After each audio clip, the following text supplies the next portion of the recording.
And for a long, long time, and even still somewhat today, that search haunts me. No trace of Marshall has ever been found, not even a scrap of clothing she wore that day.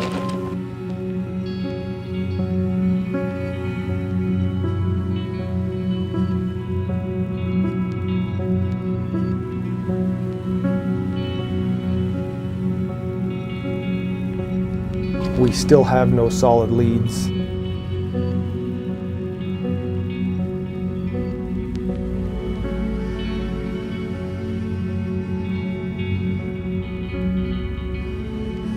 Hello, c'est Lionel. Aujourd'hui, on va parler d'une affaire de disparition mystérieuse dans la nature aux États-Unis. Une disparition d'enfant, le pire cas de figure. Celle de Nylene K. Marshall.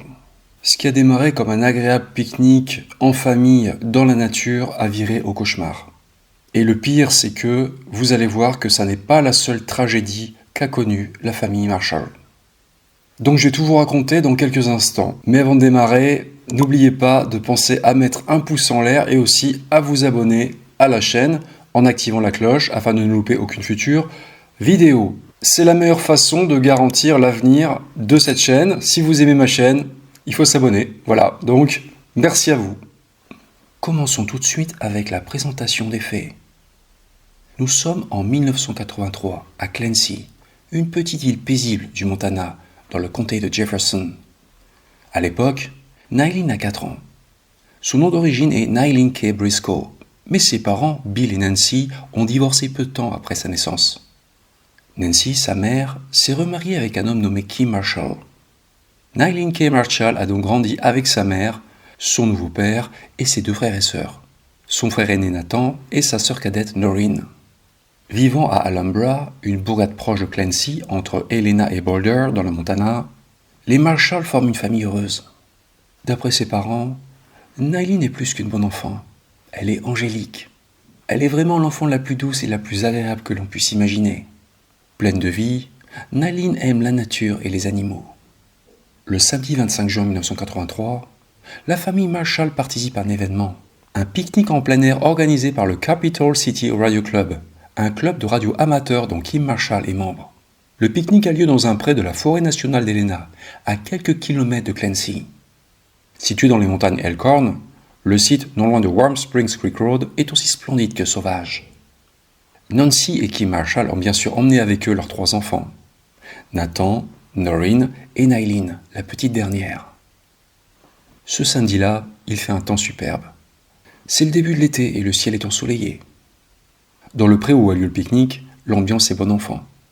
Tout le monde passe un bon moment. Et Nylene, qui adore la nature, est aux anges. Vêtue d'un short et d'un t-shirt jaune, elle se promène pieds nus dans l'herbe. Nylene joue avec d'autres enfants, notamment dans Moppin Creek, un ruisseau peu profond proche de l'aire de pique-nique. Les enfants pataugent dans l'eau et s'amusent à attraper des grenouilles. Mais vers 16 heures, Nylene est un peu fatiguée par la chasse aux grenouilles et elle décide de faire une pause. Là, il y a un certain flot qui existe. Mais il semblerait que Nylene s'assoie pour se reposer sur la berge, près d'un barrage de castors, avec l'espoir d'en voir un.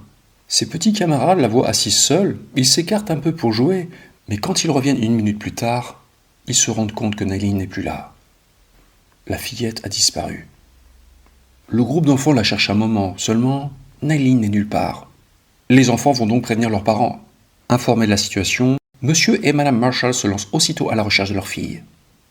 Les autorités sont notifiées et les hommes du bureau du shérif du comté de Jefferson arrivent rapidement sur place. On cherche activement Nylene, mais à la nuit tombée, on ignore toujours où elle se trouve et on doit suspendre les battues jusqu'au lendemain. Le dimanche 26 juin 1983, les recherches organisées par le shérif reprennent dès le lever du jour. Solidaires avec les parents de Nylene, des centaines de volontaires viennent de toute la région apporter leur aide, notamment des membres de l'église mormone à laquelle appartenaient les Marshall. Des spécialistes en recherche et sauvetage du groupe de Search and Rescue du comté de Lewis et Clark font également le déplacement. En effet, le terrain des montagnes Elkhorn est très escarpé. La région où a disparu Nylene est constituée de forêts denses et de falaises rocheuses abruptes. Pour finir, il abrite également des puits de mines abandonnés. Les secours théorisent que Nylene a pu se perdre et ou faire une chute fatale quelque part dans le secteur. Cependant, Nancy Marshall, la mère de Nylene, ne partage pas cet avis.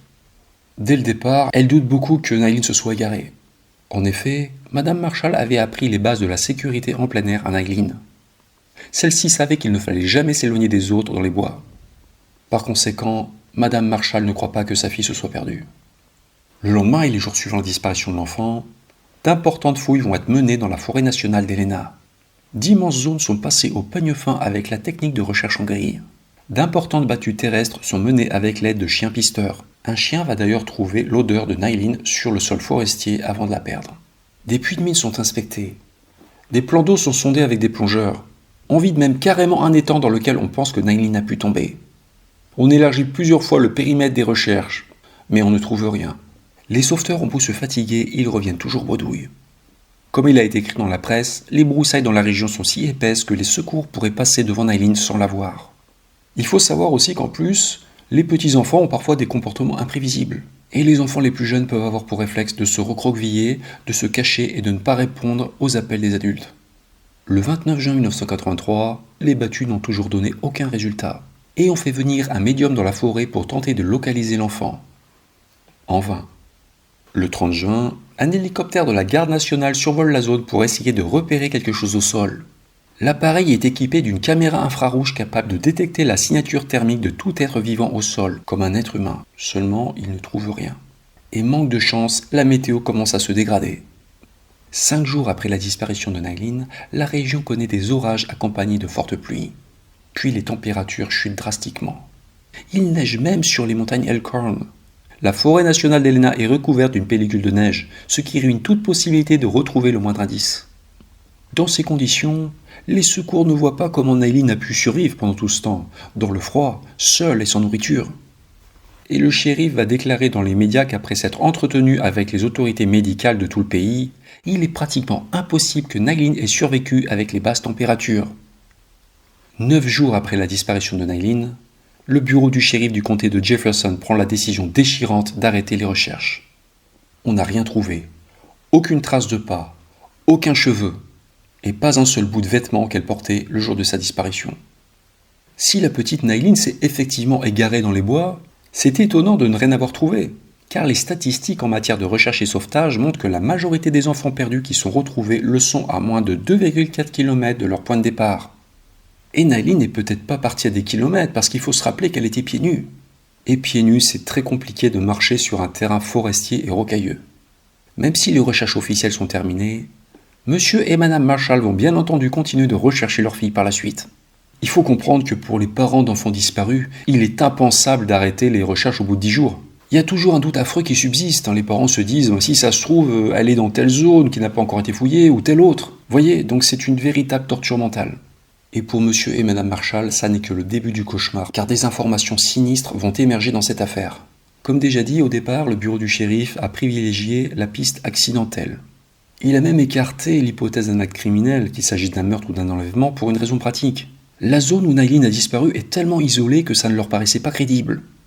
De plus, la plupart des gens qui participaient au pique-nique étaient des membres du club de radioamateurs ou des amis proches de la famille. Mais 5 jours après la disparition de Nylene, 2 fillettes ont livré séparément un témoignage troublant. Les 2 fillettes expliquent avoir vu chacune à leur tour un inconnu tout près de l'endroit où Nylene a disparu. C'était un homme en jogging qu'elle ne connaissait pas. Rôdant près du ruisseau, cet inconnu aurait même essayé de parler aux fillettes, mais elles ne lui auraient pas répondu et se seraient sauvées. Et là où ça devient inquiétant, c'est que l'une des fillettes aurait même vu cet inconnu parler à Nylene. La fillette aurait même entendu Nylene en train de dire qu'elle devait suivre l'ombre. Nylene devait suivre l'ombre, mais on ne sait pas trop ce que ça voulait dire. En tout cas, c'est juste après ce moment-là qu'elle a disparu.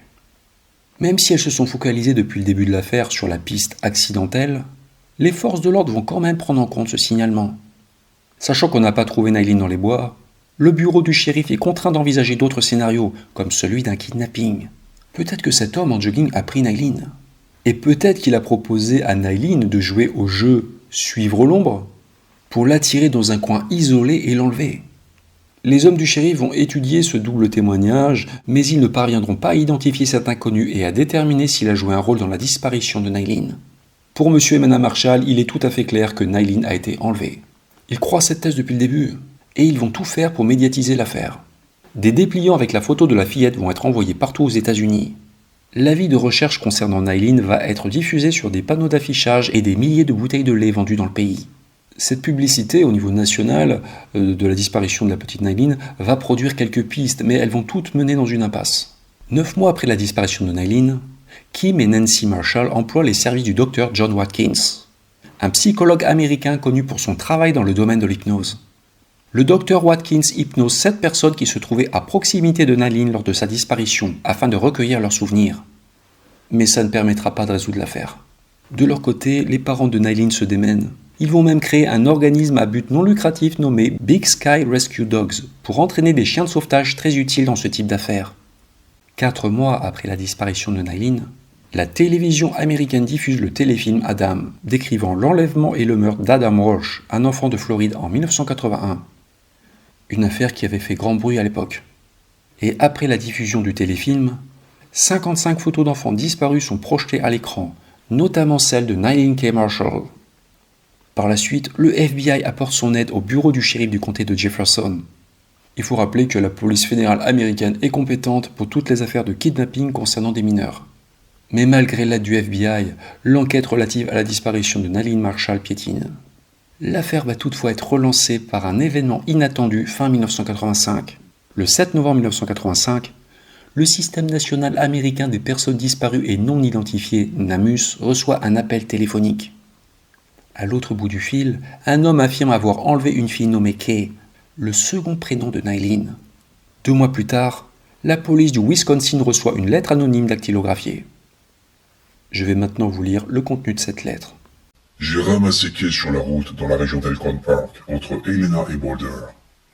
Elle pleurait, elle avait peur, et alors que je la tenais, elle tremblait, et j'ai décidé que je la garderais et que je l'aimerais.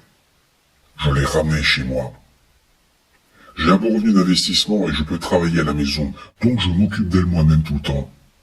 Je lui fais l'école à la maison, et elle aime m'accompagner quand je voyage.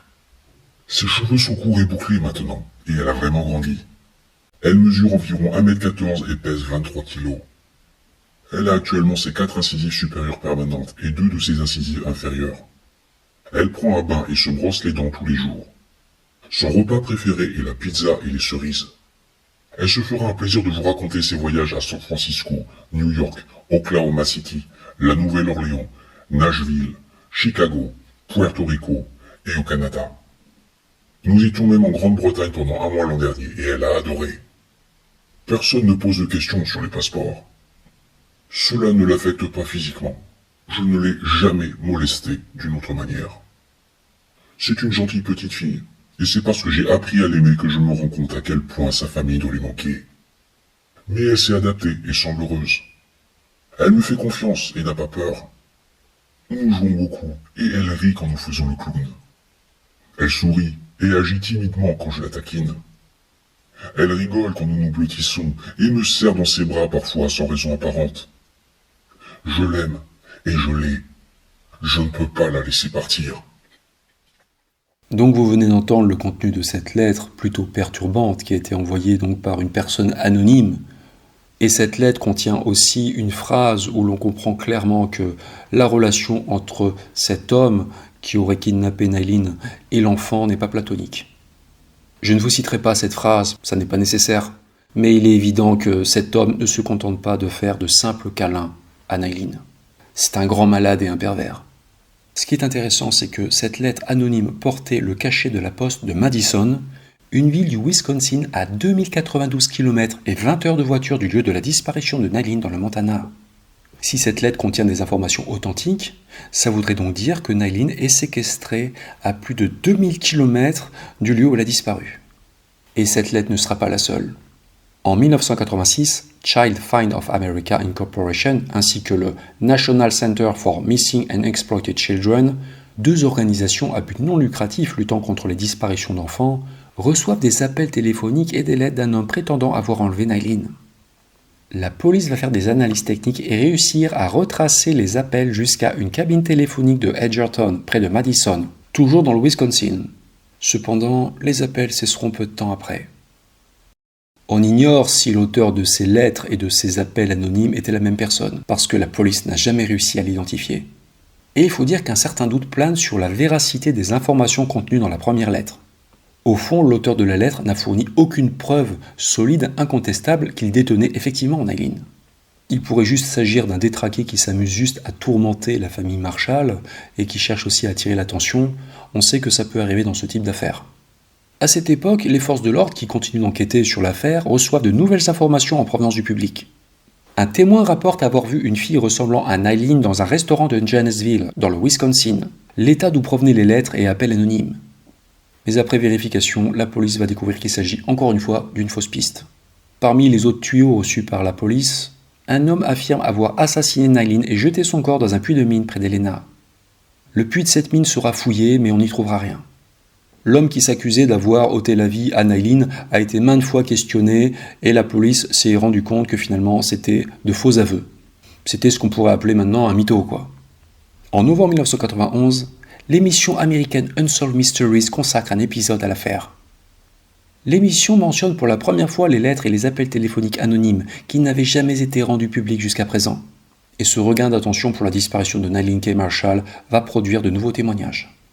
Une enseignante de Bellingham dans l'État de Washington, sur la côte nord-ouest des USA, contacte la police car elle est persuadée que l'une de ses élèves est Nylin Marshall. En effet, elle lui ressemble et son père, le père de l'élève, a toujours agi de manière suspecte. Les autorités vont procéder à des vérifications et vont se rendre compte qu'il s'agit une nouvelle fois d'une erreur. Il ne s'agit pas de Nylin Marshall.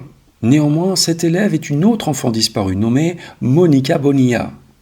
Monica avait été enlevée par son père 8 ans plus tôt. Et grâce à ce signalement, Monica sera rapidement rendue à sa mère. L'affaire Nylin Marshall aura au moins eu quelques effets positifs. Le bureau du shérif du comté de Jefferson a déclaré que, à chaque fois que Unsolved Mysteries rediffusait l'affaire à la télévision, il recevait de nouvelles informations. Et ces tuyaux ont permis de résoudre 3 autres dossiers d'enfants disparus aux USA. Ces gamins ont pu rejoindre leur famille et c'est une bonne chose.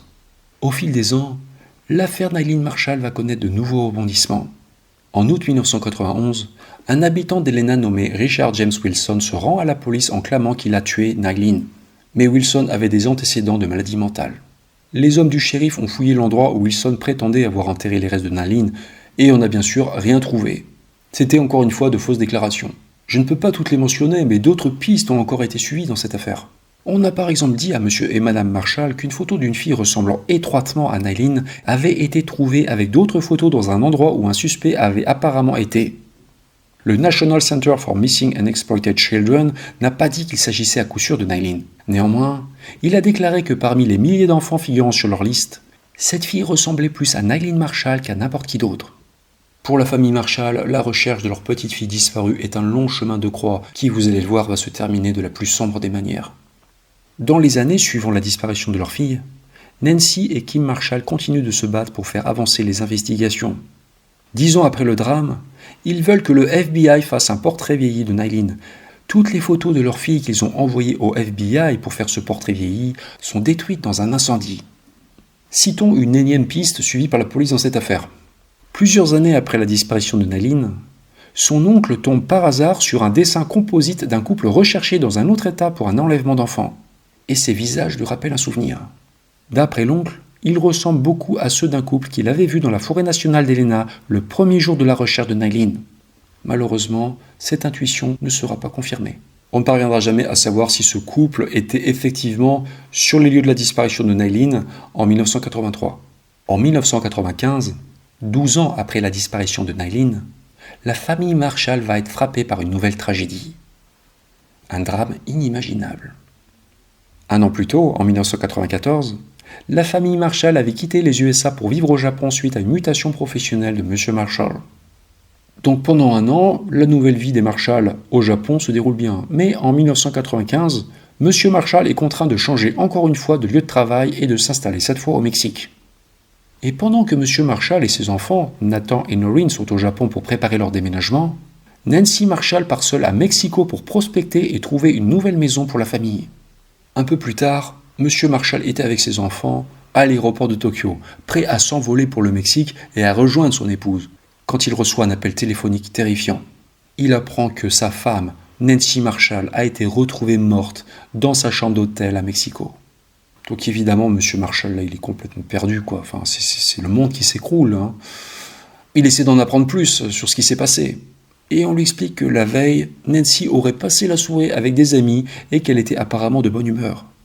Nancy aurait ensuite rejoint l'hôtel où elle séjournait, un hôtel haut de gamme, le Radisson Paraíso, à Mexico. Mais le lendemain matin, une femme de chambre aurait découvert Madame Marshall à une tringle de douche, les mains attachées dans le dos. De toute évidence, Nancy a été battue. La police mexicaine va se rendre compte que son alliance, sa montre et un flacon de parfum ont disparu dans la chambre. Mais personne n'a touché à l'argent et aux objets de valeur dans le coffre-fort de la chambre. La police mexicaine va mener une enquête, mais aussi choquant que cela puisse paraître, elle va d'abord considérer que Nancy Marshall s'est... Et là, c'est insensé, quoi. C'est complètement aberrant d'avancer une telle chose, car elle avait les mains attachées dans le dos. Toutes les constatations faites sur place pointent vers un homicide. Mais pour les autorités mexicaines, non. Donc je vous raconte pas dans quel état est M. Marshall. Après tout ce qu'il a traversé depuis 12 ans, il vient d'apprendre que son épouse a été victime d'un acte criminel que la police mexicaine a requalifié en autre chose. Sans doute pour minimiser et classer plus vite l'affaire. À la fois frustré et en colère, M. Marshall embauche un détective privé pour faire une contre-enquête.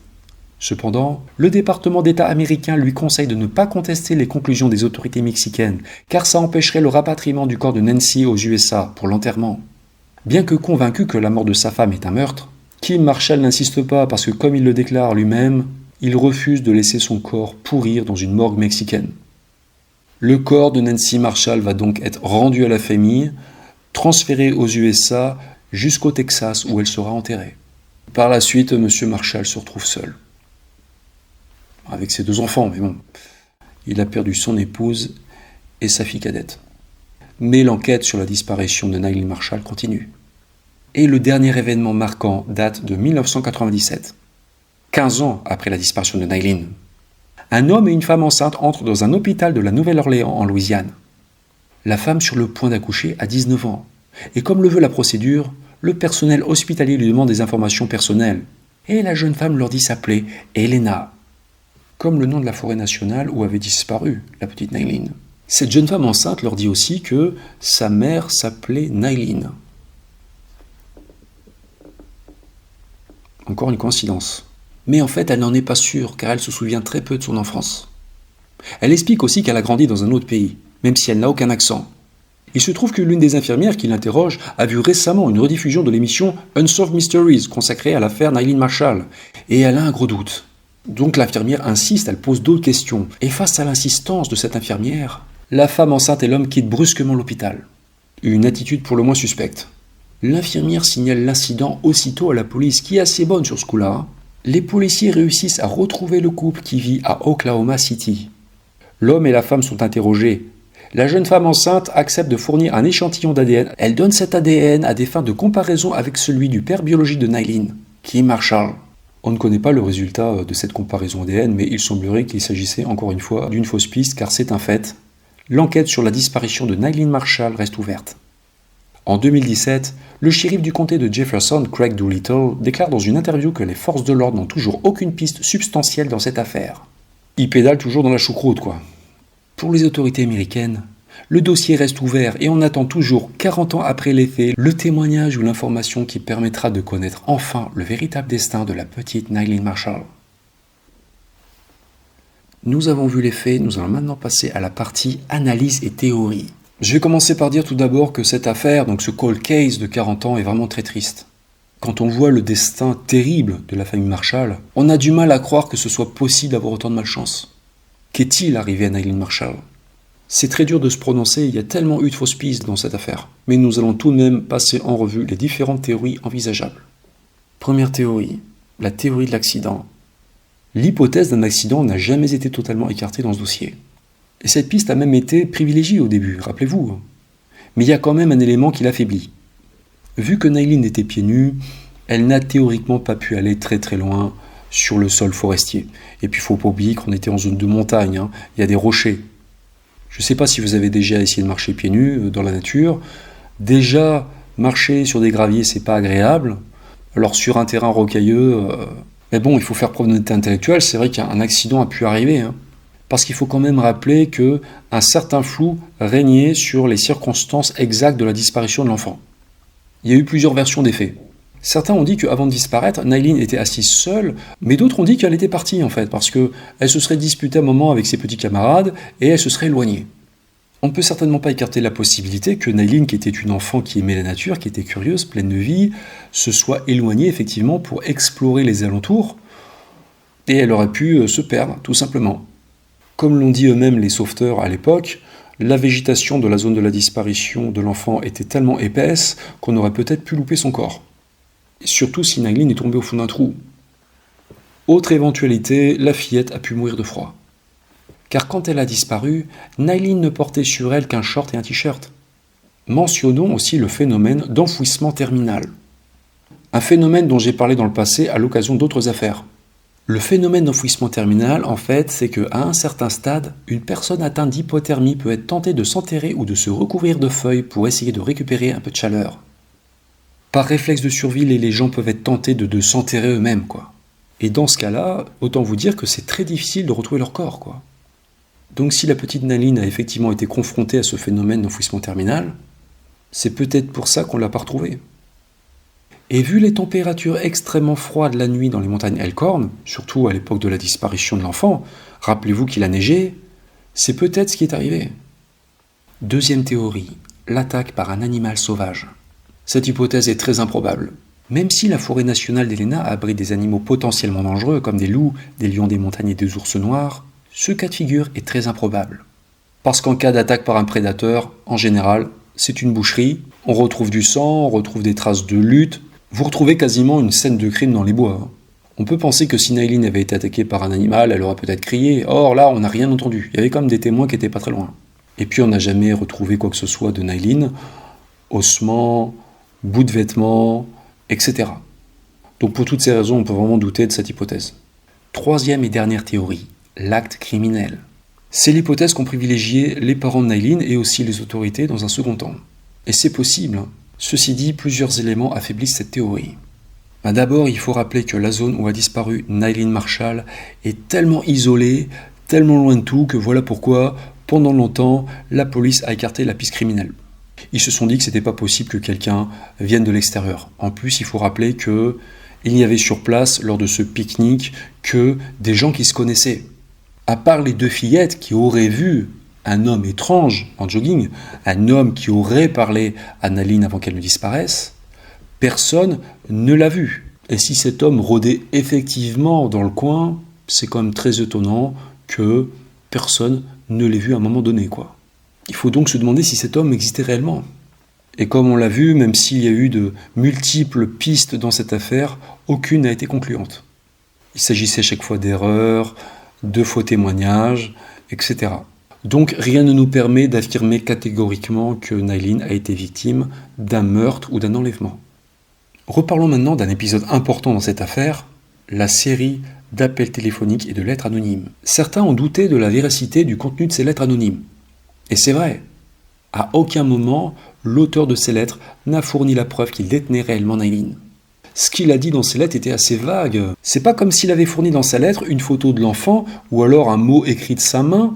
Peut-être que les parents de Nylene auraient pu reconnaître son écriture, voyez. Non, l'auteur de ces lettres n'a fourni aucune preuve irréfutable qu'il séquestrait effectivement Nylene. De plus, il est assez rare qu'un prédateur enlève une fillette pour l'élever ensuite comme son propre enfant et la traiter avec amour et tendresse. En général, la réalité est bien plus sordide. De plus, il ne faut pas oublier certains détails de la lettre aussi qui laissaient entendre que l'auteur de ces lettres abusait gravement de la fillette. Analysons maintenant un peu plus les lettres. En ce qui concerne l'auteur possible de ces lettres, on a 3 possibilités. Première possibilité, c'est effectivement le kidnappeur de Nylene qui a écrit aux parents. Il aurait donc dit vrai du début à la fin. Et là, on a vraiment affaire à un sadique, quoi. C'est le mal à l'état pur. Ce sadique se serait amusé à écrire aux parents, à les tourmenter. Ils étaient vraiment déjà dévastés par la disparition de leur fille. Mais en plus là, il leur a donné des détails sordides sur les conditions de sa captivité. On sait que ce genre de comportement peut malheureusement arriver, quoi. Deuxième possibilité, c'est l'assassin de Nayline qui a écrit ces lettres. Il a effectivement enlevé la fillette ce jour-là, mais il s'en est débarrassé assez vite. Mais pour alléger un peu sa conscience, il invente toute cette histoire de séquestration qui se passe bien, c'est-à-dire que l'enfant est heureuse chez lui. Donc il envoie cette lettre à la famille avec l'espoir d'alléger peut-être leur peine, mais surtout alléger sa propre culpabilité, quoi. Mentir aux parents, ça l'aide à supporter un peu plus facilement l'acte horrible qu'il vient de commettre.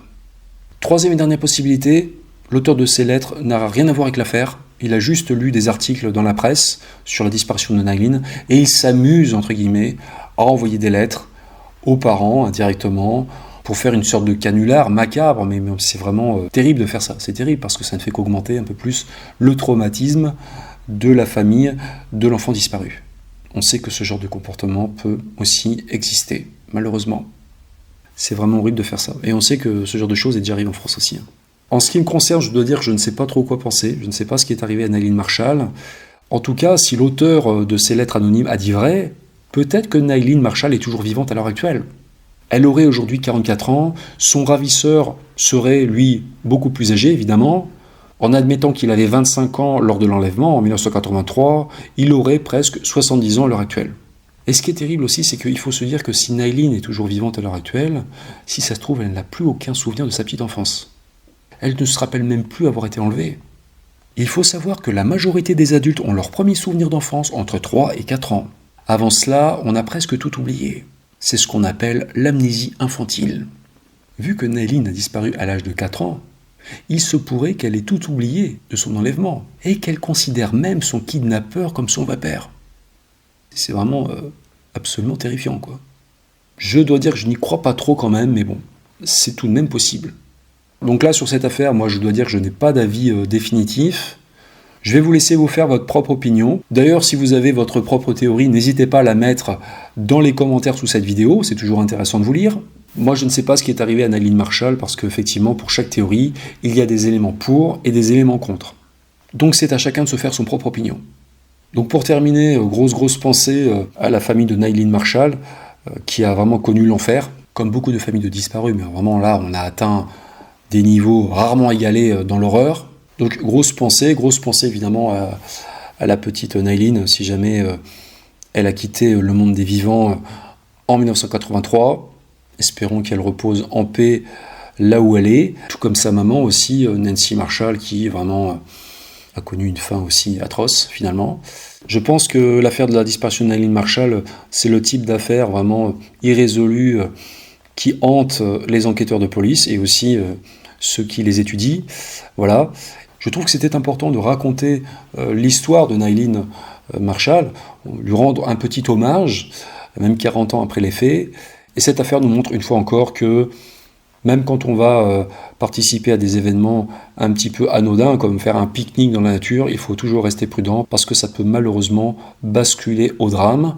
J'ai déjà eu l'occasion dans le passé de parler d'autres affaires de disparition de ce type, qu'il s'agisse de Dennis Martin ou de Dior Kunz plus récemment. Et selon moi, ce sont les pires affaires qui existent, quoi. Ce sont des affaires qui vous marquent et que vous ne pouvez pas oublier, quoi. Donc prudence si vous allez dans des coins un peu sauvages, un peu isolés, surtout si vous êtes avec des enfants en bas âge. Voilà, c'est fini pour aujourd'hui. Donc si vous avez aimé cette vidéo, pensez à mettre un pouce en l'air. Si vous avez appris des choses, si vous avez aimé mes analyses, abonnez-vous aussi à la chaîne en activant la cloche afin de ne louper aucune future vidéo. C'est le meilleur moyen de me soutenir, c'est le meilleur moyen de vous assurer que vous aurez encore plein d'autres vidéos dans l'avenir. Donc merci à vous, merci du fond du cœur. Je vous dis à bientôt pour de nouveaux mystères et en attendant, ne disparaissez pas.